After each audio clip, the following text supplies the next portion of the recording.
Kalau memang orang-orang Cirebon itu ingin kebenaran ini terungkap, jangan terima uang itu. Betul. Tapi kemungkinan ada suatu paksaan. Kalau mereka sampai ngelawan, mungkin ini ya, sampai warga Cirebon ini ketakutan tuh ya. Pastinya ada paksaan tuh. Kalau sampai ingin melawan, nggak mau nurut gitu ya. Jadi kepada Bapak Kapolri, dengan hormat, saya minta Anda ini membuat tim yang kuat untuk memeriksa Kapolda Jabar, lalu Reserse Kriminal Umum, Pak Ibtu Rudiana, itu kunci-kunci paling penting ya. Lalu lindungi beberapa oknum yang sekarang udah mengaku bahwa dia dipaksa oleh Ibtu Rudiana sebagai saksi bayaran. Ika Akbar itu harus diperiksa dan dilindungi. Saka Tata juga harus dilindungi karena dia tahu foto 3 DPO. Lalu Pak Suroso juga harus dilindungi sebelum ketiga orang ini akan menghilang seperti yang lainnya. Oke guys, kembali lagi sama gue Muhammad Muzaki. Jadi kali ini gue akan ngereaksin berita-berita yang lagi viral teman-teman. Nah, ini seperti biasa masih viral Vina Cirebon. Ini gue akan ngereaksin dengan judul viral Ibtu Rudiana suap Peggy Cianjur 4 miliar. Tutup mulut pelaku pembunuhnya Vina. Dari bongkar semua. Dari ini siapa gue juga belum tahu ya, teman-teman bisa komentar di bawah. Jadi kita langsung aja nonton ke videonya. Suap-suapan ke orang-orang Cirebon untuk menutup mulutnya, tidak memberitahukan proses penangkapan. Kalau memang orang-orang Cirebon itu ingin kebenaran ini terungkap, jangan terima uang itu. Betul. Tapi kemungkinan ada suatu paksaan. Kalau mereka sampai ngelawan, mungkin ini ya, sampai warga Cirebon ini ketakutan tuh ya. Pastinya ada paksaan tuh. Kalau sampai ingin melawan, nggak mau nurut gitu ya. Jadi kepada Bapak Kapolri, dengan hormat, saya minta Anda ini membuat tim yang kuat untuk memeriksa Kapolda Jabar, lalu Reserse Kriminal Umum, Pak Ibtu Rudiana, itu kunci-kunci paling penting ya. Lalu lindungi beberapa oknum yang sekarang udah mengaku bahwa dia dipaksa oleh Ibtu Rudiana sebagai saksi bayaran. Ika Akbar itu harus diperiksa dan dilindungi. Saka Tata juga harus dilindungi karena dia tahu foto 3 DPO. Lalu Pak Suroso juga harus dilindungi sebelum ketiga orang ini akan menghilang seperti yang lainnya. Oke. Lalu yang terakhir ini ada banyak sebenarnya, banyak informasi saya kategorikan A1 ya, tidak bisa saya publish. Petinggi-petinggi ini udah tahu. Aparat-aparat ini udah tahu. Tapi di sini biar kalian ini bisa berhati-hati ya, agar apa yang harus dihindari. Saya juga udah upload juga di Instagram dan tulisan warning untuk para warga semuanya, gak hanya Cirebon, untuk menghindari namanya geng motor dan itu, biar nggak ada kejadian lagi seperti Vina. Betul. Oke. Terus lalu tentang BAP ya. Lawyer-lawyer lain yang membela Peggy dengan alasan tertentu. Pertama, para lawyer ini ya, si Bang Hotman, lalu Pak Dioto, terus lalu Om Tony, itu memegang BAP yang resmi rilis waktu di tahun 2016. Jadi yang asli. bukan yang new update. Nah, yang dirilis resmi itu 3 DPO ya, itu ada, bukan yang sekarang dibilang fiktif. Ada pengejaran, pelemparan batu, pemukulan, pengeroyokan. Kali ini saya ingin bahas siapa Aib itu, kenapa Aib bisa tahu semua, apakah benar yang diketahui itu sesuai dengan penglihatan dia. Oke. Yang pertama, Aib, setelah saya lacak ya, setelah saya analisa, dia itu ternyata peliharaan dari buzzer. Dari buzzer.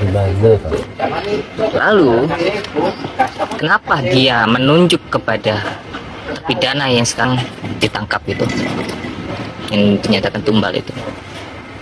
Terus dalam pribadinya apa? Maksudnya apa? Sampai seyakin itu bahwa tumbal-tumbal itu melakukan pembunuhan itu. Aib sebenarnya tidak ikut dengan kejadian di pembunuhan itu. Ya. Dia memanfaatkan kesempatan ini untuk balas dendam karena dia pernah digerebek saat melakukan mesum. Itu, melakukan mesum di tempat pencucian mobilnya dia. Gitu ya.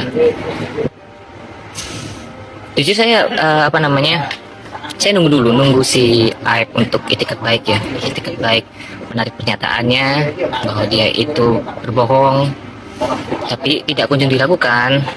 Video ini akhirnya saya buat gitu. Jadi Aib ini tidak sama sekali ya mengetahui kejadiannya bagaimana, dia tidak mengenal pelaku itu kayak gimana. Jadi Aib ini melaporkan kepada buzzer, buzzer lalu melaporkan kepada Ibtu Rudiana. Jadi orang ini ya, si Aib ini itu tidak melaporkan langsung ke Ibtu Rudiana, tapi kepada buzzer, lalu buzzer ke Ibtu Rudiana. Jadi awal kekacauannya itu ada di Aib. Jadi kalian ngerti ya, dia si Aib ini punya kasus pernah digerebek oleh tumbal tahanan karena melakukan mesum di tempat pencucian mobilnya. Akhirnya dengan adanya dicari DPO pembunuhan ini, Aib memanfaatkan kondisi ini untuk balas dendam. Ya. Lalu siapa si Mel? Apa yang dia takutkan? Mel bisa tahu semua, yang jelas dia pasti pernah ikut geng motor. Coba tanya aja ke Mel. Coba pihak polisi tangkap si Mel sama Aib. Ya. Mel pernah melakukan apa? Kalau si Aib tadi sudah saya jelaskan ya. Dia melakukan mesum, akhirnya menuduh para terpidana yang pernah menggerebek dia. Kalau Mel, coba tanyakan, dia ingat nggak dengan Akang Suherman? Siapa Akang Suherman? Akang Suherman adalah ketua Monreker yang paling disegani waktu itu. Dan jadi para polisi jangan sampai ketipu daya dengan dia ya, seolah-olah dia bersaksi. Saya bisa menilai dia ingin cuci tangan. Gitu. Coba diselidiki si Aib sama Mel. Itu saja. Untuk selengkapnya nanti saya jelaskan lagi. Paling tidak ini harus ada tindakan dulu kepada si Aib sama Mel. Karena Aib menghilang begitu saja, ya kan? Jadi kalian udah puas ya, siapa si Aib, siapa si Mel. Dan selengkapnya nanti biarkan si pihak polisi yang akan mengungkapnya. Sekian, terima kasih. Intinya ada dua cara untuk menyelesaikan kasus Vina Cirebon ini. Yang pertama, tolong kepada Bapak Polri dan Polda yang terhormat atau Bapak Jenderal Listio Sigit, tolong panggil petinggi Polri Ciko yang menjabat tahun 2016 silam. Karena kejadian kasus Vina Cirebon ini terjadi pada tahun 2016, dan pada saat di tahun itu petinggi Polri Ciko yang menjabat itu adalah Bapak Brigjen Pol IJ dan juga Bapak Brigjen Pol Alfi B. Hal ini juga sudah dibilang jauh-jauh hari oleh Port Cyber di akun aplikasi sebelah, dan juga ada banyak beberapa netizen yang meminta agar petinggi Polri ini, agar Bapak Brigjen ini dipanggil dan dimintai keterangan pada saat itu. Tapi kenapa sepertinya bapak-bapak yang terhormat rasanya susah dan sulit sekali sekedar hanya untuk memanggil dan meminta keterangan yang pada saat itu menjabat di Ciko. Dan teruntuk bapak-bapak yang terhormat, saya sudah dicap oleh seluruh netizen yang ada di Indonesia, saya adalah buzzer dari pihak bapak-bapak semua. Tapi biarkan mereka menilai sendiri apakah ada seorang buzzer yang speak up dengan lantang untuk meminta bapak-bapak semua melakukan ini. Dan cara yang kedua, gua udah selalu berkoar-koar dan gua sudah selalu berteriak-teriak di VT-VT gua yang sebelumnya. Tolong kepada seluruh awak media untuk memanggil Om Wirang Birawa dengan Bang Mel-Mel, karena Om Wirang Birawa ini pada saat ini sedang mengejar-ngejar Bang Mel-Mel untuk membongkar kejanggalan di balik kesaksiannya tersebut. Tapi sangat disayangkan, sepertinya Bang Mel-Mel sudah meminta perlindungan kepada tim Hotman Paris 911, dan dengan itu semakin mempersulit untuk membongkar semua kejanggalan yang ada di kasus ini. Tetapi pesan saya kepada tim Hotman Paris 911 agar tidak sembarangan memberikan perlindungan kepada orang yang statusnya belum jelas pada saat ini. Maka dari itu tim Hotman Paris 911 harus membuat komunikasi yang rutin, harus sering-sering berkomunikasi dengan Om Wirang Birawa. Dan percaya sama saya, apabila dua cara ini sudah dilakukan, maka semua kejanggalan-kejanggalan dari dalam di balik kasus ini semua pasti akan segera terungkap. Tapi pertanyaannya, apakah orang yang bertanggung jawab dan yang memiliki wewenang untuk menjalankan dua cara ini sudah menjalankannya dari kemarin-kemarin? Dan dari perkembangan berita dan update selama ini kita semua bisa nilai sendiri. Tetapi tidak apa-apa, apabila pihak yang berwajib tidak bisa mengundang petinggi Polri ini, maka saya meminta usul kepada penegak hukum, kepada semua bapak kejaksaan yang terhormat, agar memanggil semua orang yang terlibat ini di sidang pengadilan nanti. Dan saya meminta agar sidang pengadilan nanti dilakukan secara terang benderang dan tidak dilakukan. Oke guys, jadi setelah gue nonton nih, ya 8 tahun loh. Ini kasus ya begitu aja. 8 tahun. Kalau misalkan nanti terbukti siapa dalangnya, itu kejam banget sih, parah banget.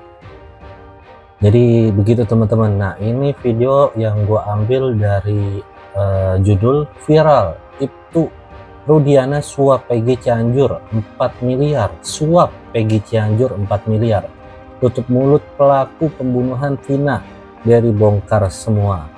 Nah, ini dari media seleb. Coba teman-teman tanggapannya seperti apa, tulis saja di kolom komentar.